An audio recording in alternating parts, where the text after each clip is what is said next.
Oleh karena itulah ulama-ulama ahli nasab itu mengatakan seluruh manusia di dunia ini itu pasti kalau ditarik jalur nasabnya itu ketemunya itu pasti kepada anak-anak Nabi Nuh alaihissalam. Sumbernya penyebaran manusia yang pertama adalah 3 orang anak Nabi Nuh, Sam, Ham, dan Yafith. Saudara-saudara yang dimuliakan Allah SWT, ketika Nabi Nuh dakwah, kaum yang didakwah adalah orang-orang yang sangat pemarah.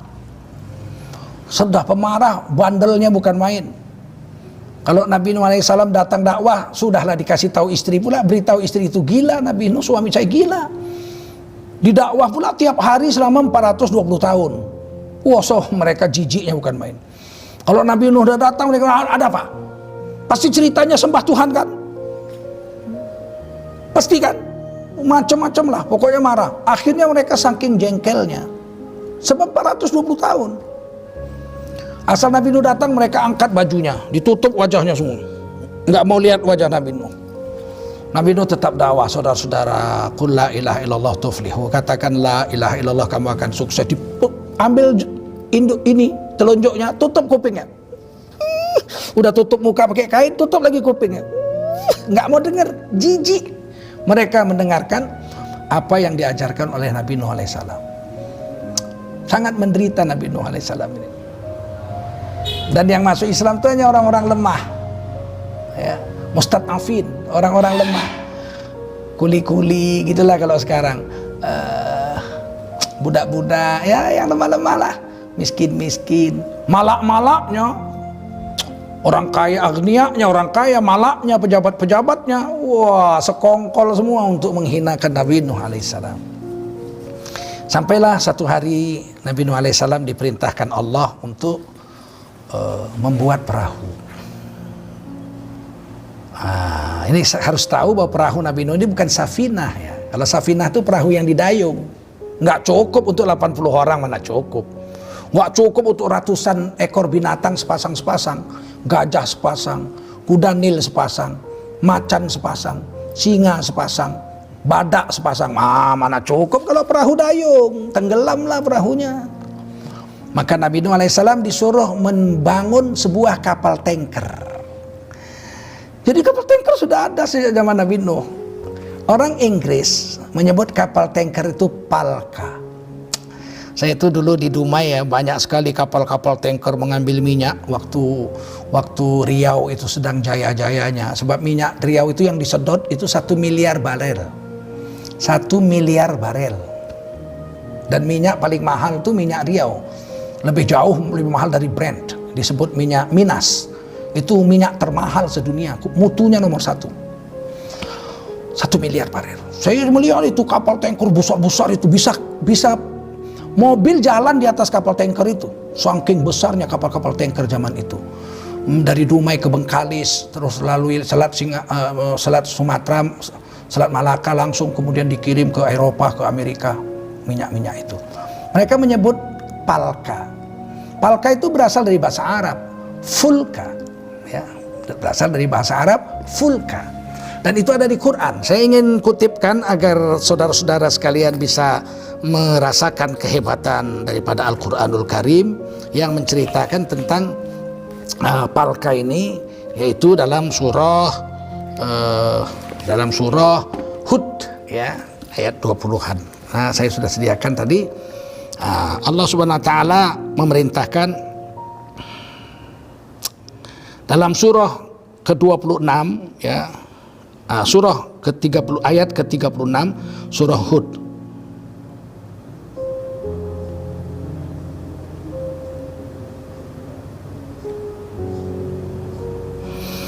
Apa kata Allah Subhanahu wa taala? Wa uhiya ila Nuhin annahu lan yu'mina min qaumika illa man qad aman. Telah diwahyukan kepada Nabi Nuh alaihissalam, sesungguhnya tidak akan pernah beriman dari kaummu itu kecuali yang telah beriman saja. 78 orang itu ditambah 8 istri, anak dan menantu. Yang lain nggak ada. Fala tabta'is bima kanu yaf'alun, karena itu janganlah engkau bersedih hati tentang apa yang mereka telah lakukan atasmu hai Nabi Nuh. dilempari batu Nabi Nuh. Sengsara lah, tutup kuping, gak mau dengar. Dibilang gila, macam-macam, dimaki-maki. Nanti kami rajam kamu, kami sakiti kamu nanti kalau kamu terus-terusan dakwah. Tapi Nabi Nuh tetap dakwah terus. Sampai akhirnya diperintahkan buat perahu. Lihat ayatnya. Wasna'il fulka bi'ayunina wa wahyina. Wala tukhatibni fil ladzina zalamu innahum mughraqun. Dan buatlah kapal hai Nabi Nuh dengan pengawasan kami dan petunjuk wahyu, bi'ayunina wa wahyina. Jadi buat falka itu, buat kapal tanker itu dengan pengawasan langsung dari Allah, bi'ayunina dengan pengawasan Allah, wa wahyina pakai wahyu. Sebab Nabi Nuh nggak ngerti cara bikin perahu besar itu gimana caranya, belum ada contoh. Mana ada zaman itu bikin perahu? Nggak ada. Oleh karena itu buat perahunya itu lama, puluhan tahun. Menanam pohonnya aja mungkin lebih 80 tahun menanam pohonnya. Menanam pohonnya biar tumbuh besar. Kemudian diperintahkanlah memotong pohonnya itu, dia bikinlah di wahyu. Buat di sini, potong di situ, sambung di sini, ikat di situ, belokkan di sini, patahkan di sini, semuanya diatur dengan wahyu, biwahyina, ya, wahyina, pakai wahyu kami, kata Allah SWT. Di bawah pengawasan kami, bikin begini, bikin begitu, dan dibuatnya di atas gunung. Buat perahu di gunung. Kalau buat perahu di pantai dekat laut wajar, ini buat perahu di gunung. Maka setiap orang-orang kafir lewat, udah tambah gila benar-benar, bikin perahu di gunung, bikin perahu itu di laut. Diam Nabi Nuh. Terus kata Allah, wala tabta'is, ya. Wala tukhatibni fil ladzina zalamu innahum mughraqun. Jangan engkau bercerita tentang apa orang-orang zalim itu. Sesungguhnya mereka akan ditenggelamkan. Wah. Kemudian orang-orang kafir itu asal jumpa Nabi Nuh ngejek lah, bikin perahu. Sampai ada satu riwayat orang-orang buang air besar di perahu Nabi Nuh. Asal buang air besar datang ke perahu Nabi Nuh buang air besar. Sampai banyak najis di perahu Nabi Nuh itu. Sekampung itu ribuan orang datang buang air besar. Sehingga satu hari ada orang pincang naik ke perahu itu untuk buang air besar, kepleset jatuh ke kotoran-kotoran orang yang banyak itu. Waduh, sial banget katanya. Dia bangun, pincangnya sembuh. Maka dia berlari-lari ke kampung, dia bilang, saya sudah nggak pincang. Loh kenapa? Karena saya tadi jatuh ke itu di perahu Nabi Nuh itu, ke najis-najis, kotoran-kotoran kalian semua. Ternyata kotoran kalian itu obat, saya jadi sembuh. Maka rame-rame lah orang kafir datang mengambil tai-tai yang ada di kapal itu, dikerek bersih supaya untuk obat. Yang buta dilelet-leletkan kotoran itu sembuh dari butanya. Jadi ajaib pula. Akhirnya tai-tai atau kotoran-kotoran yang dibuang oleh kafir-kafir ke dalam perahu Nabi Nuh dibersihkan oleh mereka sendiri, bisa jadi obat. Begitu dahsyatnya pertolongan Allah kepada Nabi Nuh alaihissalam. Maka kemudian Allah mengatakan, dan mulailah wayasnaul fulka, mulailah kamu buat palka itu. Jadi perahunya itu bukan safinah, nggak ada sebut safinah ini, bukan perahu dayung, tapi perahu yang besar sekali. Dan alhamdulillah sekarang ini telah ditemukan fosil daripada perahu Nabi Nuh alaihissalam itu di atas sebuah gunung yang disebut Gunung Ararat. Ya. Gunung Ararat itu di dalam kitab Taurat disebut Ararat, adanya di Turki, dan di dalam Al-Quran disebut Gunung Judi, wastawat alal judi. Perahu Nabi Nuh telah istawa di atas Gunung Judi. Istawa di atas Gunung Judi artinya melekat kandas di atas Gunung Judi. Nah, Gunung Judi itu dalam kitab Taurat disebut Ararat, adanya di Turki. Pada ketinggian 3000 sekian meter ternyata ada perahu, bangkai perahu. Lunasnya itu masih ada sekarang badannya, tapi tinggal badannya saja, tidak lagi bertingkat 3. Dan perahu itu panjangnya sekitar 150 meter. Dan memang bukan perahu Safinah tapi pulka. Ya, palka, kapal tanker.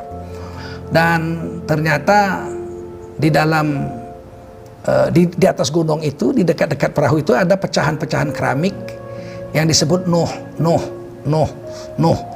Jadi sebetulnya didapati keramik itu sekitar 1500 tahun yang lalu. Jadi itu di masa-masa zamannya Nabi Isa alaihissalam.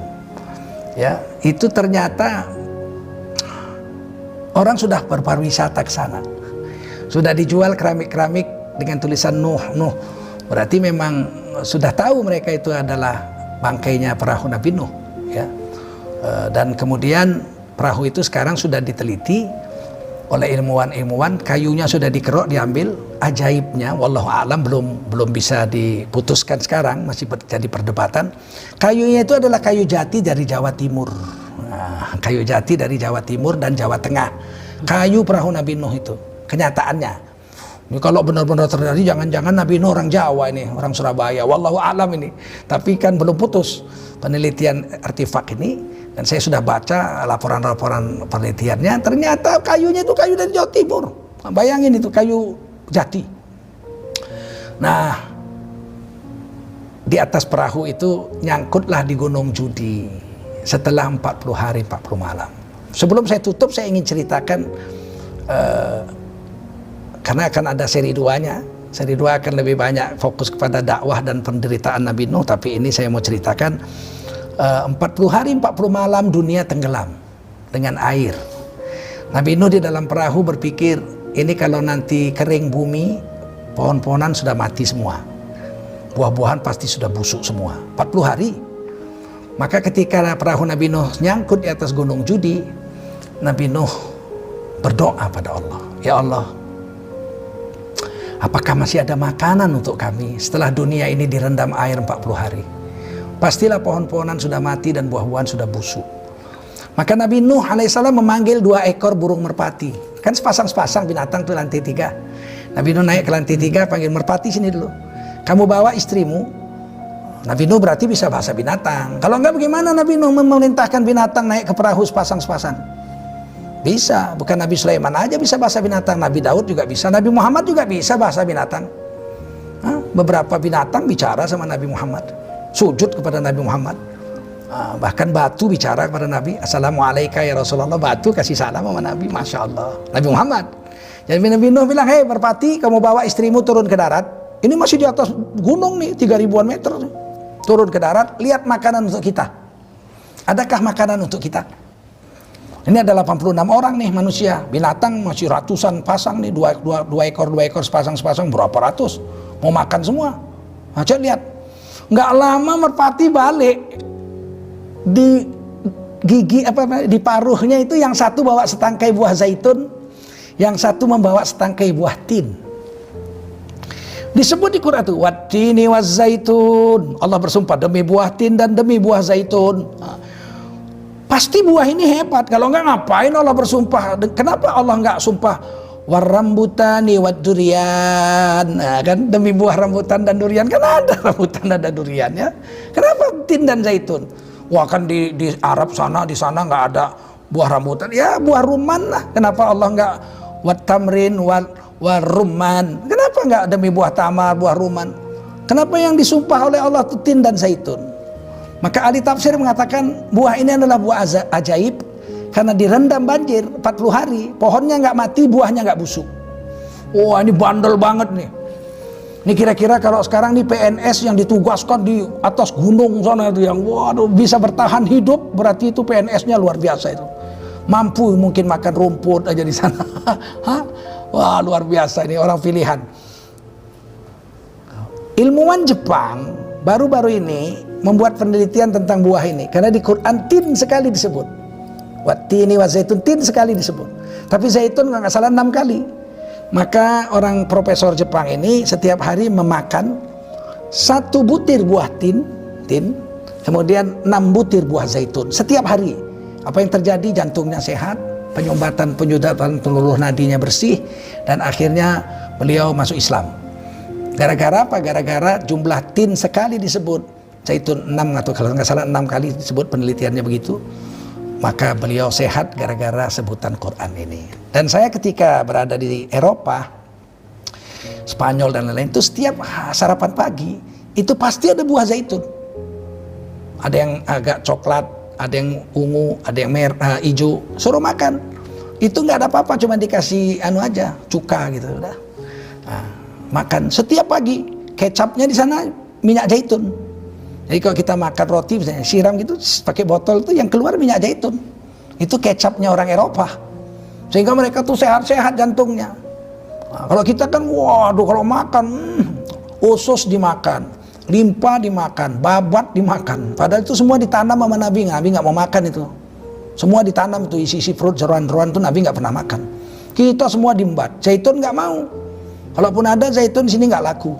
Kalau di Spanyol itu dari mulai dataran rendah sampai ke bukit-bukit gunung-gunung sana itu 2/3 isinya buah zaitun semua. Namanya olive oil. Oliva oil itu minyak zaitun. Murah saja 80.000 sekilo kalau di Eropa, di Spanyol. Dan ajaibnya setiap pagi saya makan pagi di Eropa, di hotel-hotel Eropa itu tidak pernah lupa mereka membuat buah tin yang diiris-iris seperti kacang ini, seujung-ujung telunjuk kayak kacang. Diiris-iris, jadi makannya enak. Loh, apa ya ini, saya pikir. Saya makan, apa ini ya? Kok rasanya sering makan kok. Ini buah zaitun. Ini buah tin, ini tin. Kalau kita makan tin kan satu itu yang udah kering digerogok, bisa copot gigi saking keringnya. Kita nggak pandai makan. Eropa itu buah tin itu diiris-iris seperti kacang, sehingga kita ambil 3 butir cup, 4 butir cup, 2 butir cup, seperti makan kacang. Cara makannya aja kita nggak pandai. Lihatnya juga jarang. Kalaupun ada lebih senang beli rokok daripada beli tin dan zaitun. Maka orang Indonesia ini umur 35 tahun batuk. Umur 40 tahun mati. Kadang-kadang saya prihatin ya. Kalau nyantuni anak yatim, saya yang nyantuni anak yatim gitu. Umumnya anak yatim tuh umur 7 tahun, 6 tahun, 4 tahun, 3 tahun, paling tua 12 tahun. Itu artinya apa coba? Ada pernah berpikir nggak? Anak-anak yatim itu kecil-kecil. Itu artinya bapaknya mati usia muda. Pikirkan itu. Kalau anak umur 4 tahun sudah mati kan berarti bapaknya umur 20-an. Anak yatim umur 12 tahun berarti kan bapaknya umur 30-an, 20-an. Kalau kawin umur 20, 32 tahun bapaknya udah mati. Anaknya baru umur 12 tahun. Kalau anaknya umur 4 tahun, kalau kawin umur 20 berarti bapaknya umur 24 tahun sudah mati. Makanya saya kalau menyantuni anak yatim tuh air mata saya bercucuran. Yang saya pikirkan bukan anaknya aja. Yang saya pikirkan, la ilaha illallah, bangsa Indonesia yang Islam ini umur 20-an, 30 udah mati, meninggalkan anak-anak yatim. Dan ada satu penelitian kecil yang saya buat, ternyata rata-rata matinya itu jahat. Narkoba, main narkoba mati umur 20 tahun, 25 tahun, 30 tahun mati narkoba. Orang Islam begini. Ada yang mati kenapa? Paru-parunya hancur, jantungnya putus. Kenapa? Kerjanya keras, macul aspal.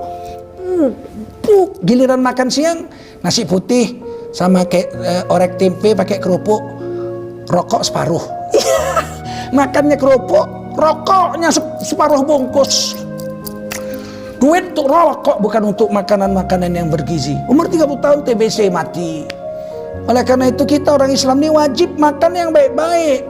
Yang ada di Quran itu apa yang disebut di Quran? Tin, disumpah Allah berarti hebat. Zaitun, tahan dibanjiri air, direndam 40 hari nggak mati-mati. Rumman, delima. Kemudian apa lagi? Kurma. Kemudian apa lagi? Buah yang disebut di Quran, pisang. Dalam surah Al-Waqiah, pisang. Ya, makan apa yang ada di Quran. Madu, daripada beli rokok beli madu. Asal itu madu. Itu kata Allah, syifa'ul linnas, obat bagi manusia. Nah, sampai di sini ternyata kemudian Nabi Nuh bilang, ada buah zaitun dan tin, mari kita turun. Turunlah manusia dari Gunung Judi atau Gunung Ararat. 86 orang manusia, ratusan ekor binatang sepasang, dan ratusan ekor burung sepasang, dan pastilah mereka hanya bisa makan tin dan zaitun sampai pohon-pohon yang lain tumbuh lagi dan bisa berbuah lagi. Ketika banjir datang, usia Nabi Nuh 900 tahun, dan Nabi Nuh masih hidup bersama 86 orang muslim yang soleh-soleh yang tadi ditulis dalam surah Al-Isra ayat 3 selama 50 tahun. Setelah banjir, Nabi Nuh masih hidup 50 tahun. Kemudian Nabi Nuh alaihissalam wafat pada usia 950 tahun. Beliau dikuburkan dan masih ada sampai sekarang. Kuburan Nabi Nuh memang berbeda-beda pendapat para ulama. Ada yang bilang di Libanon, ada yang bilang di tempat lain. Wallahu a'lam bishawab. Mudah-mudahan pertemuan kita yang pertama ini, The Prophet Nuh alaihi salam, peace on him, kita bisa lanjutkan pada hari Senin untuk kelanjutan kisah Nabi Nuh alaihissalam ini yang penuh penderitaan dan penuh urayan air mata dalam mendakwahkan agama. Saya Tengku Zulkarnain menyampaikan terima kasih dan saya kembalikan kepada Mas Prima Manggala untuk memandu acara ini. Wassalamualaikum warahmatullahi wabarakatuh.